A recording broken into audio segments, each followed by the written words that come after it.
bandhig ganacsiyeedkan oo ah kii labaad ee lagu qabtay magaalada Kismaayo waxa carwooyinka iyo bangiyada ka soo qayb galay ay ku soo bandhigeen qaybo kamid ah waxyaabaha ay iibiyaan iyadoo sidoo kale lagu cazumay ganacsato ka timid degmooyinka Afmadow Baardheere iyo magaalada Dhobley daafurka ganacsiyeedkan waxa ka soo qayb galay maamulka heer degmo iyo heer gobol ee Jubbaland agaasimaha wasaaradda ganacsiga wasiiro iyo qaybaha kala duwan ee bulshada oo iyagu u yimid in ay alaabo ka gataan bandhig carweedkan agaasimaha wasaaradda ganacsiga Jubbaland ayaa la Xuseen Maxamed ayaa ugu horeyn goobta ka hadlay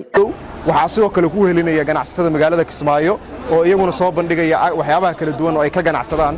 bandhigeedkan ganacsi waa nooceedii ugu horeysay oo kulminaysa saddexdaas degmo ee Jubbaland ka tirsan oo lagu qabtay magaalada Kismaayo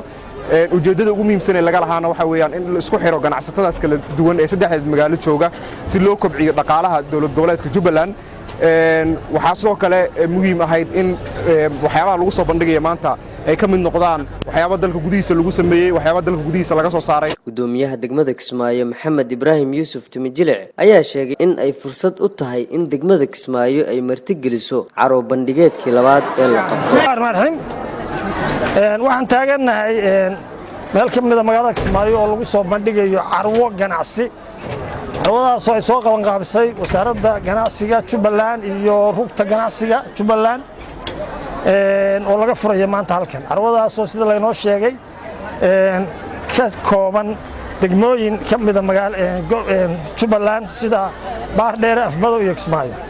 waxa la soo bandhigayaa inta badan waa wixii dalka lagu sameeyay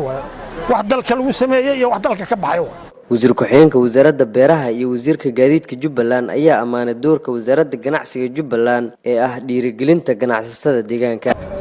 salaan kadib waxaan aad u soo dhawaynaynaa bandhigga carwada lagu soo bandhigay ganacsiga ee saaka lagu soo bandhigay magaalada Kismaayo khaasatan goobtan aan joogno oo ganacsatada ku soo bandhigayaan wax soo saarkooda annagoo ka hadlayna wax soo saar iyo horumar annagoo garanayna wixii dhibaato ah oo dalkan soo maray annagoo ilaahay ugu mahad celinayna mar kale marxaladda maanta aan soo gaarnay waxaan u hambaliyaynayaa shacabka Soomaaliyeed ee reer Jubbaland ganacsatadooda beeraleydooda indheergaradkooda shaqaalahooda kuwa muruqmaalka sida ay u fakarayaan oo ugu mashquulsan yihiin in ay ka baxaan baahida maxaa yeelay ganacsigu wuxuu kab u yahay baahida Ee Dalka Maxamed Puntland TV magaalada Kismaayo.